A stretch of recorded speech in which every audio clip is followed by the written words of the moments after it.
Welcome to the station, Kentucky's Conservative Outpost, the only program in this state that I'm aware of that deals with news and politics and from a politically conservative perspective. So this is your home, and we're glad you're with us tonight. And we have a really interesting program tonight, and it's about school choice. And if you followed the issue of education in this country, and just all the problems we're having with, first of all, just quality of education. Are we educating our kids at with the right skills they need to succeed in life, or how are we educating our children? Are we indoctrinating them with woke ideologies versus the values that their parents may hold?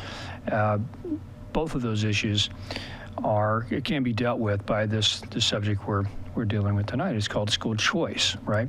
Because right now most children in this country are educated through the public school systems, and especially in this state, we have a large public school system in every county, and in the way it's currently set up, that unless you have means, unless you're parents that have means, you really have to send your kids to a public school versus a private school in order to educate your children. Well, so the school choice allows for parents to have the means provided by either their own funds from a tax credit or provided by a voucher from the government to have a choice of where they send their kids. They can either send their children to the public school system or to a private school, and what that does, it creates a level of competition in the education space that improves education for the child and for the parents, and that's what it's about. We're here to educate the children. The system is not about employing teachers, employing a big administration. It's not about creating a public school system just so we can be proud of a public school system. Our job is to educate children, and if we're finding that this school versus a public school can educate our children better, and parents want to send their kids to that school, well, let's help them do that. And that will only put pressure on the public schools to improve how they educate. And so it's a very elegant system. It's what we do in higher education. I mean, we have the highest higher education system in the world. Everybody in the world wants to come to the United States to go to college. Why? Because we have a free market system. The higher education system is a free market-based system, and so the best universities thrive. And so why not let that happen to our primary and secondary schools, and so our children can thrive. So to that point, there's been a lot going on in the state with trying to get that issue addressed and put forward. So school choice, there was a bill passed last year by the U.S. House, the Kentucky House and Senate, and it passed and was signed into law, but it was challenged, and it went to a Supreme Court decision, and it was overturned or struck down, and now we're in a kind of a holding pattern. So tell you what, this story will explain it better than I just did. So WOKY covers this really well. So watch this. If House Bill 174 passes, Kentucky voters would decide whether to change the state constitution, paving the way to allow public funds to be used for private school tuition. WLKY's Mark Vanderhoff brings us the arguments from both sides. House Bill 174 comes after Kentucky's Supreme Court struck down a 2022 school choice law, ruling that it was unconstitutional. The strategy now is to change Kentucky's constitution so that future school choice laws will hold up in court. My son has recently discovered a love of math and I can just see him gravitating into an engineering field. Leah Repko was among those who turned out in support of House Bill 174. If the bill passes, Kentucky voters will decide whether to change the state constitution to allow public funds to be spent on private school tuition. It's about giving families like mine access to the educational opportunities they deserve and empowering them to make decisions that will have a lasting impact on their children's futures. If the constitutional amendment passes, it would pave the way for new legislation, from scholarships to private school vouchers. I'm actually glad that they overturned our previous bill, because our previous bill was constrained with what we thought we could do under restrictions that we think shouldn't have been in place. Now there are no restrictions. Now we can be robust. but opponents worry that would lead to less funding for public schools. I mean, there are fixed costs and variable costs, and one child going to another program doesn't change our fixed costs.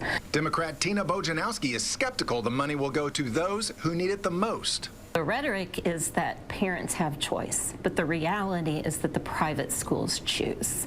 And often they choose not to accept some of the children who are the most difficult to educate. In the end, she believes it will hurt more students than it will help. Mark Vanderhoff, WLKY News. So there we go. So we're in this moment where it looks like, let me stop our YouTube here. So it looks like we have a moment where the public is going to have a say in this decision. So to really unpack this further, I'm not the expert on this topic, but I know somebody that is, and especially an expert on this topic in this state, and that's Jim Waters of the Bluegrass Institute. So we're going to bring on Jim, and just great to be here. Yeah, thanks for being here tonight. What an important issue. This topic, this issue, can address so many problems we're dealing with in America and in our culture and in our future. And so, and this show's a big proponent of school choice. We just want to see this happen. So tell us, how we got here, and where we're at, and explain this constitutional amendment, approach and process. Well, we got here because despite the will of the legislature, which represents the people, of course, that did approve the school choice bill that was heard by the courts they actually originally approved this bill in 2021. They passed it, and then it went through the courts. And so that's how we got here, was that that a group of superintendents and bureaucrats they want to deny Kentucky from having a school choice policy. The problem is we have school choice in Kentucky right now, but only for those who are wealthy and able to afford it. Only those who can send their child and write the tuition check to a private school or move to a different school district. If you don't have the means, then you're forced in many cases to send your children to the school to which they are assigned. So, great point. With all due respect, Representative Bojanowski, if you listen in that clip, she talked about the cost and the money. There wasn't anything there about we need to do something to make sure that our education system serves the students and doesn't just prop up a system.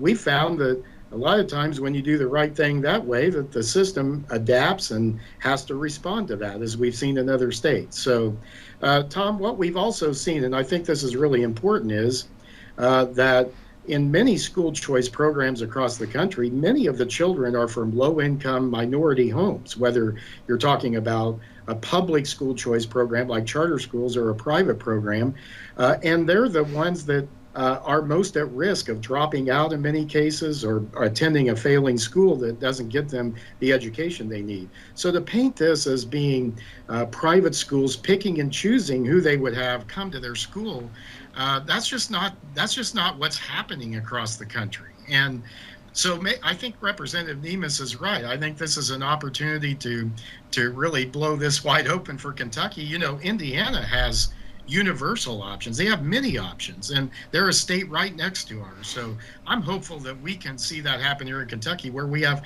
many options for parents. Maybe one option doesn't work as well as another one, but again, it should be about what's best for the student. I think that has to be the message here. Absolutely. Yes, I saw a map in one of the discussions on this that one of the advocates brought up, and it showed a map of the region.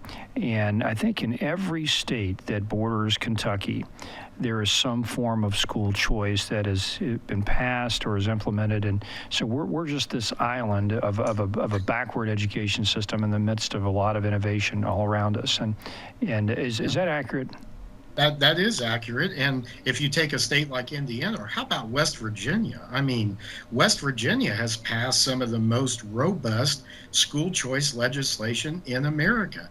And so we are surrounded by Tennessee has both a strong charter school program and a strong private school choice program. So that's absolutely right. And every other area, I know that we have concerns about competing.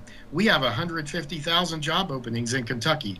How are we going to provide the educated workforce to fill those positions, you know? So this has to become more than just about what some special interest wants or what some teachers union wants or whatever. It has to be about how we're going to face the future and compete in the future. And ask any business owner and they'll tell you having an educated workforce is a huge competitive advantage for our state. And as long as we don't have that, we're going to trail. We're going to be behind. Yeah, that's key. Yeah. And come on, Kentucky, we can't let our West Virginia cousins get ahead of us on this. That's pretty embarrassing. All right, come on. It's always one state we can feel like we're a little bit ahead of, and it's West Virginia. So I'm just kidding. I love our friends in West Virginia. They're great folks. They're a great state. Yeah. Hey, I was born there. Watch yourself. Oh, watch it. Here we go. Oh, here we go.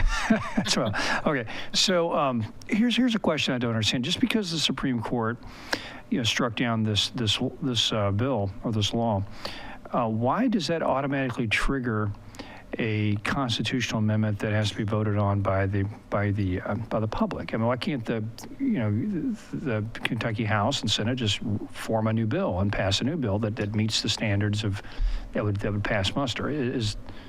Am I missing something? That's a good question, and the answer to that is it's because of the way the court ruled itself. It's because of the ruling they issued. They didn't really give us a path to do this legislatively. So what I mean by that is the arguments that opponents used against this bill will be used against any school choice bill.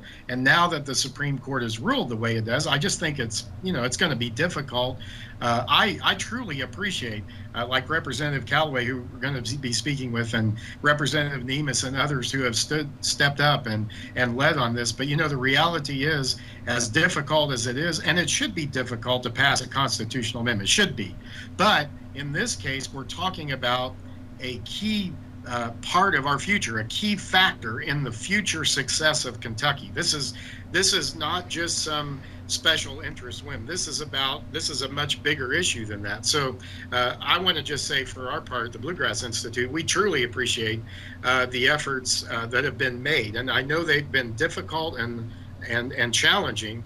But the bill that we're going to talk about has a one sentence constitutional amendment, which is the key now, because we saw in this past, like you had said earlier, Tom, we saw where it's very difficult to get a long constitutional amendment passed. Sometimes it's difficult to get a short one passed. But let me say this, what's going to happen on that is, if that passes the legislature, which I think it has a great chance of doing, the progressives and the left are going to come out swinging, and they're going to have lots of big money they're going to throw at this to try to stop it. So I'm going to just get out in front on that and say it's going to take a Herculean effort to win that battle. It's not going to be easy.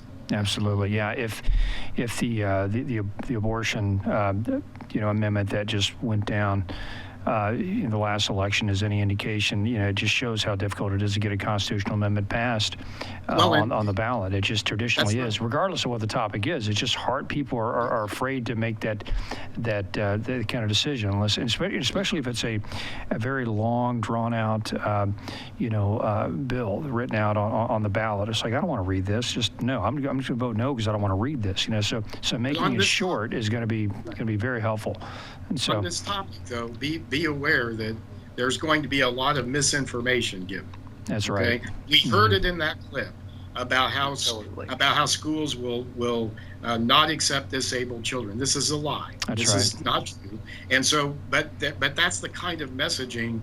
And I say that with all due respect, because Representative Bojanowski is, we've worked with her on some issues, but on this one, it's just a blind spot. I think. That's right. But it's very important to understand that. So, And you alluded to this, and I'm going to get right to it. So we have a very special guest on tonight, someone that is actually the sponsor of this bill that is trying to get passed through the House. It is Representative Josh Callaway. We're going to bring him on, and we're going to discuss this. So Representative Callaway, thanks for being on the show. Where's your district? It's Breckinridge County, District Hardin 10. County. Yeah, District 10. Breckinridge County, Hardin County. Perfect. Yes, great, sir. great. Okay.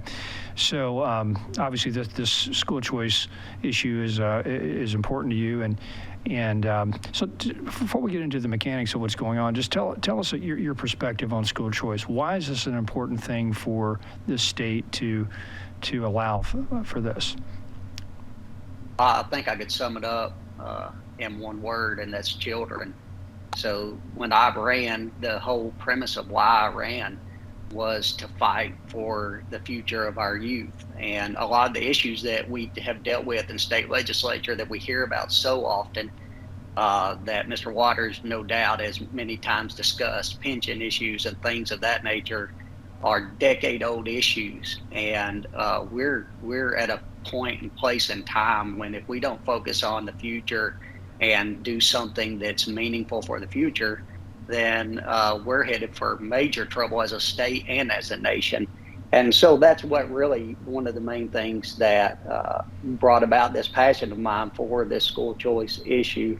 My children have been able to attend a private school at a very unique situation, a religious church school, to where the body of that church actually shares the cost to be able to help educate each person's child. And it's an amazing thing to see work and to see the outcome of it. And that being the case, it was the best fit for my children based on our family, where we were at. And so that has been the goal of legislation around education, is to stop thinking about this in regard to systems and structures and all of the things that we always talk about, but let's start talking about students and their needs. And if we'll continually talk about that and we'll continually target that as what we are doing in legislation, we'll actually fix some of the problems that we have as a state. I don't know if anybody saw the numbers that just came out, but not very many people are talking about them. And we know that COVID created some things, but it also brought to light some major issues that we have in our education system. And what I'm saying is that we have to be talking about kids and children in every conversation that we have in regard to school and education. Absolutely. So let the money follow the kids. Let the money follow the kids. Don't let it follow the school. So you basically give the parent a choice of some sort of voucher, some sort of credit, or just write them a check, whatever. Every state does it differently, and we haven't really, I think, nailed down exactly what the school choice system will look like once this constitutional amendment passes. But whatever that looks like, it empowers the parent to make the decision of where they get to send their kid. And what does that do? That creates a free market mechanism. It creates an incentive for schools to compete for those dollars that parent has control of. And so, guess what happens when people have to compete for money? Well, how do we make a really good school? How do we really educate these kids where they are superstars? And so, because if we can do that, hey, we all make a lot of money, and that's not a bad thing. Is profit? I'm all about profit. Profit motive is reward for serving your fellow man. So if you're serving these parents, you should make a profit. And right now, the public school system, they make a profit whether they serve you or not, because it's a forced government system. It's a monopoly. And so that's the problem. And so, I'm sorry, I got on a soapbox. I'm going to go back. So Representative Crawley, tell us about this amendment. So what will it say? How what's the mechanism of getting it passed? And also, when can we vote on this? And I tell you what, we're going to take a break, and before you answer that, and we'll come right back with Representative Josh Callaway and Jim Waters of the Bluegrass Institute. We'll be right back.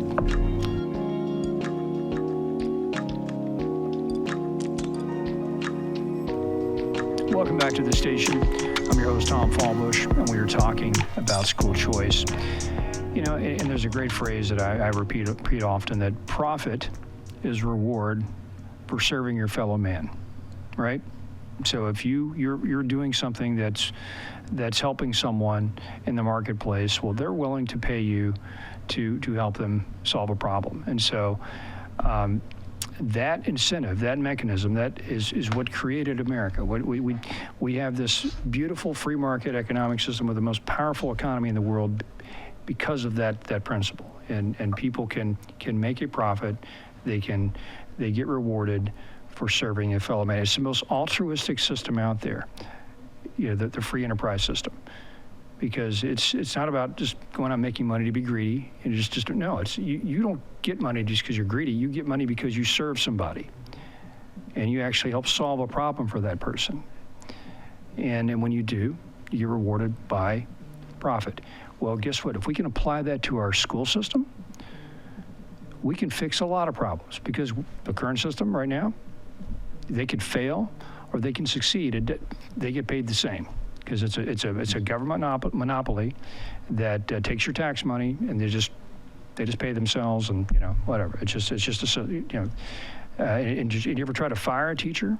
Good luck. It's just the union would just prevent that left and right. So school choice is the ultimate way to deal with this problem, and it improves schools. It improves the lives of our children and of our and parents and in our society. And to that point, we have two great guests tonight talking about that issue in this state, how school choice is being played out in our state.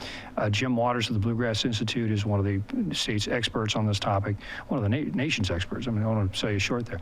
And then also Representative Josh Callaway of District 10, who is the sponsor of the constitutional amendment that will be up for vote hopefully this fall, where everyone watching will have a chance to vote on this topic to see if we can actually bring school choice to our state. So Representative Callaway, we were discussing this. So tell us, we know why it's important. You in the last segment, you made a great point about why this is important, but how will this work? And so why do we need a constitutional amendment again? Is it because the way the Supreme Court ruled, it requires this to occur? So you kind of went out a little bit there, so okay. I'll try to pick up where I think Sure. that you were at, if you can hear me well. Yeah, sure can.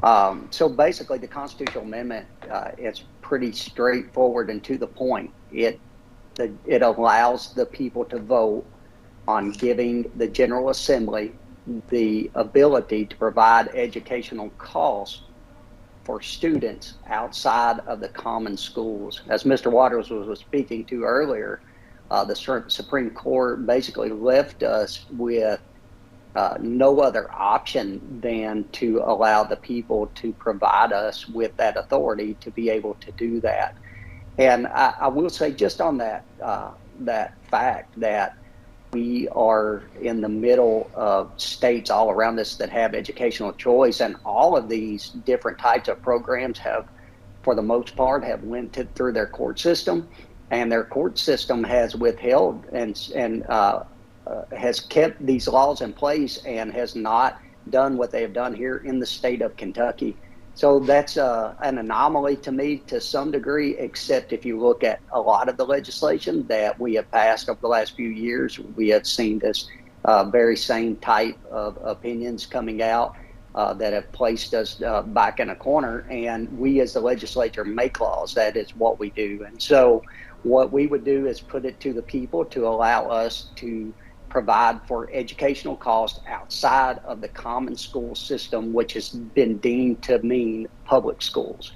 And so it's a very simple, straightforward amendment, and would allow the people in 2024 to vote on this amendment and be able to allow us to do that. Okay, so the amendment, what does it say? What would the amendment say on the ballot? What's the language? I'll read it to you specifically.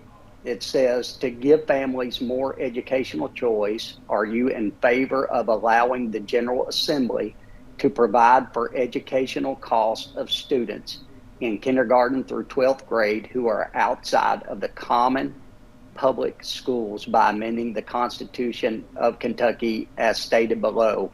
And then below that is the simple statement that says that the General Assembly can provide educational costs outside of the common school system. Very good. Okay, well, it's simple enough, short and sweet. And it seems like the shorter the amendment, the more likely it will pass. So it is. And if I could say something about that as well, if you go back to 1985, historically, Kentucky is favorable toward constitutional amendments, especially when they're good policy. probably over 70% of constitutional amendments that have went to the ballot for the people have been passed in the state of Kentucky. And so I think you have to look at each amendment and what it is saying. And sometimes, we as legislators get in those ruts or in the ditches of comparing something to something that just happened. But each individual issue is an individual issue. So we have to focus on it as such.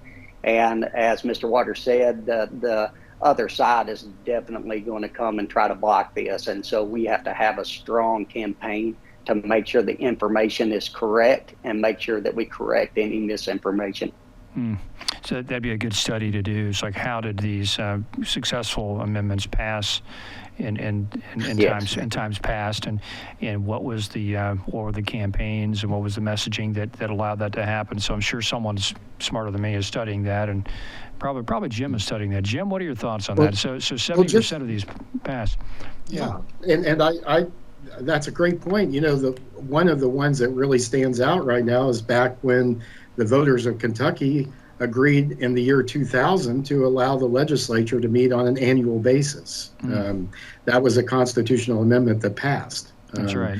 And so because of that, the legislature's meeting this year. Otherwise, it wouldn't be meeting until next year during the budget session. So this allowed, the theory and the messaging was, we can reduce the number of special sessions we need, and thus the cost of the legislature, by allowing them to come back in a short 30-day session like we see this year. So that was actually one of those amendments in that time period that Representative Callaway mentioned that did pass. And in fact, the former speaker, the longest serving House Speaker in Kentucky history, Jody Richards here in Bowling Green, was the speaker and was a big proponent of that. So it did work, and that's a great example of how that did work. Yeah, exactly right. Well said. So Representative Callaway, when will people get a chance to vote on this? Assuming this passes the legislature in this session, is this going to be on the ballot this fall for during the governor's race, or is this in 2024, or when would this be on the ballot if it did pass? This amendment is targeted to be on the ballot in 2024. Okay, so not this year. So we got about an 18-month period, or 19 months, or whatever that is. Okay, great, good. Well, that's just enough time to get the message out there. So, well, that's tremendous. Yeah. Go ahead, Jim. Well, Tom, I was going to say, just to address how a tax credit scholarship program works. I think you mentioned there might be some questions about that.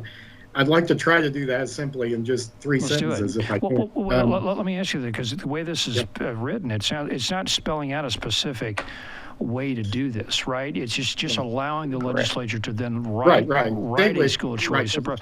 But is there a preference that the folks that are advocating this and the legislature would like to see this happen? Is that what you're going to? Are you going to talk about the options, or what do you? Yeah. Well, we have found that in Kentucky and with our Constitution, at least it's been that way at this point, has been we have what's called a very strong Blaine Amendment. It's just an antiquated law. And so we felt like the best way to really accomplish school choice was through a tax credit scholarship program. So that simply means that an individual or business can contribute money to an account granting organization, which is a nonprofit, a 501c3. That group takes those dollars. They're responsible for how they get handed out. They give them the students who qualify for those dollars. And then those students can use those dollars to go and cover tuition at a non-public school. That's it. And the person who contributes, or the business, can then apply the amount or much of the amount of that contribution to their state tax liability. Now, on this, the legislature would come back, I guess, and decide what kind of program they want to use. But that was what we had preferred versus trying to get a straight voucher program, which would actually be money directly given to a school. And, the Supreme Court, like Representative Callaway mentioned, all of the high court rulings, state Supreme Court, U.S. Supreme Court rulings on this type of policy have been favorable to us until this one by the Kentucky Supreme Court. And the U.S. Supreme Court has said these programs are constitutional because it's individuals deciding what to do with their own money. Yeah. It's not government money. So Well, it sounds like we need some new justices in the state, because that's ridiculous. So, but maybe that can happen. So Representative Callaway, so the Bluegrass Institute obviously has an opinion on how the school choice should be laid out once this amendment passes. But is there any discussion about what type of plan might come into play at that point? Or am I jumping the gun? Am I asking too soon, or is that something worth mentioning now? And also, what are the other states around us doing? I'm curious. What's Tennessee's plan? What does West Virginia do? How are they operating their school choice system? Well, let me say, first of all, that we are extremely grateful for people like the Bluegrass Institute that have nonstop, when it was politically expedient, before it was politically expedient, they have pushed for these types of issues and programs that help educate our kids. And so I greatly appreciate what they have done. And, we rely on people like them to help guide us as we look through this, as well as looking at other states. And what I've told people is that we're continuing to do that. This amendment does not set up the program. This amendment would allow us to set up the program. I've worked hand in hand back and forth with Senator Rucker out of West Virginia with the program that they have, and am currently getting some information from them. She is a great advocate for this issue, as good as I have dealt with. And so I appreciate people like that have already gone down this path. And if you look at what we've already done, that could very well show what it would look like in the future, what we did in the past that was shot down.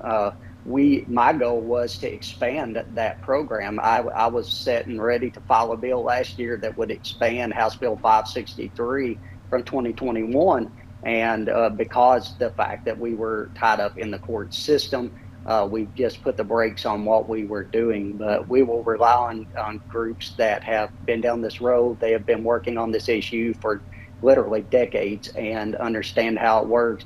And you look at states across the country and see their systems that have been focused on students are thriving. We do know that competition breeds excellence. And so competition, I think, is a part of it, but children have to be the focus of it. And when the children become the focus, the competition follows, the excellence follows. Everything about it, I think, comes after that primary focus. Well said. Yeah, competition is a good thing. So Jim, you're the most important man in the state. It sounds like it's all on your shoulders. You have to come up with a good plan. And you're like the Wizard of Oz. You're the man behind the curtain. And so there we go. So whatever Jim says. I am truly grateful for Representative Callaway and his willingness to step up on this. Is so important. And look, I want to congratulate him. There are 28 co-sponsors on this bill already, and I know there's going to be more. So I just want to thank the legislators. We can have the greatest ideas and the best ideas, but unless there are folks coming to Frankfort willing to step up and lead on this, it just doesn't go anywhere. So I'm truly grateful. And on the competition point, I would just say this too, that you're absolutely right. And one of the gripes we hear from the left is that the private schools and charter schools aren't accountable. Listen, they're more accountable than anybody because parents choose to send their children there. And if they don't do well, that means children don't come and the money doesn't come. So that's the best form of accountability I think that you can have. And you were talking, Tom, about profit, and schools that do the right thing, as you said, will profit, but it's because they're serving students. It's because they're accountable for what they're doing. So, so I think that's a really great point. Representative Callaway, thank you for just the focus on the students. No matter what we're talking about, it has to be about the children. I think that's really important. So absolutely. Yes, sir. Yeah, and Representative Callaway, so if there was something we could leave viewers, something they could do or something they should be paying attention to right now on this topic, should they call their state rep or their state senator to try to encourage them to support this bill, or what's something we can do if we want to see this happen? Well, a couple of things that I would like to say in regard to that. One is that, there have been advocates for this across the state, and they have been trying to point people in the right direction of how that they can get connected. Groups like the Bluegrass Institute, like Ed Choice Kentucky, like CEO, and if people in those areas connect with those types of groups, they can also help build a coalition that's above and beyond just calling a legislator, and those things are important. Calls and emails. I literally got hundreds of emails today over one specific bill. And so we get bombarded with that stuff. So I think that collective voices are great, and there's many ways to engage. And the other thing is to hold us accountable as a legislature. I came here to do the will of God and the will of the people. And I think those two things go hand in hand. And I told my people, if I cease to be the voice that you're looking for, fire me and hire somebody that is. I'm in a system that has a good public school system. They're above and beyond, and I don't always get the support from the unions, and I don't always get the support from some of the larger groups, but from the people, they support this concept, and they're glad that we're advocating for this. And so I think there's a lot of ways support these groups, get connected with them, and build a coalition and a voice together. Let your legislature know that you support this. And as I told Mr. Waters before we came on the air, not only is this the right thing to do, but it's actually become very politically expedient to do this in the state and in the country. And so we've seen that paradigm shift, and I think it's really exciting to be here at this time. Yeah, that's very well said. So there's a great program. I'm going to pull up my web browser real quick, guys. There's a great organization called Ed Choice Kentucky that you just mentioned, and they're advocating this issue, obviously, and of course we have the Bluegrass Institute as well. And I was going to pull that up here as well, but yeah, put ours up there. Yeah, I'm trying to get there. Let's see, but yeah, Jim's. Can I just say while you're doing that? Yes. Can I just add? There was a time in this state when a candidate could not run on these issues, like right to work was one, other issues, pension reform, and then now school choice. They couldn't run and win, and now in many places they can't run and win if they don't talk about those issues and support them. So I think we made some really good progress, and we made a lot of first downs down the field. We're getting close to the red zone. There it is, and so we're going to get to the end zone with this, and I'm excited about this, and I'm recharged about the possibility here about what we could see happen in our state. That's great. Absolutely. That's great. Well, let me leave the viewers at home with this thought too. If you're someone that's concerned about our culture, concerned about how the public school systems are being really, taken over by a new ideology in a sense, they're the systems that run the country in a sense have adopted a new worldview, and it's sort of this left of center, woke worldview. They want to teach your kids some odd things, and and I think everyone listening knows what I'm talking about. Well, I'll be blunt about it. It seems like they want to teach your children that there's no difference between a boy and a girl, and you can choose your gender, and that's one issue. The other issues of critical race theory. Let's teach that one group is inherently oppressive to the other, and all these things are being taught and being pushed by our public school systems, and folks who don't have a choice but to send their kids to these public school systems are just they're in a real pickle here. They're in a real bind. What do you do? Well, this is one way, probably the best way to deal with this issue is to just take your kids out of that system. It's a corrupt system. It's the only way it's going to change is to pull the funding or pull the kids out of there and let them suffer those consequences. So if you're someone who cares about that issue and how your kids and how our kids are being educated, this is the way to fix it. And so we encourage you to get behind it. So we want to thank our guests today, Jim Waters of the Bluegrass Institute and Representative Josh Callaway. Thanks for being on the shows. Yes, sir. Can I say that I want to say it's House Bill 174, just so that the viewers know. I don't know that we said that, but yep. House Bill 174 is the school choice bill. And if people are concerned about what you just said in your closing remark, tell them to go check out House Bill 173 because it addresses many of those issues, and I filed that bill as well. Wow, well, we'll have you back about that one. That's a good one. So Yes, we sir. want to hear about that one. Okay, very good. Okay, you're watching the station, Kentucky's Conservative Outpost. We'll see you next week.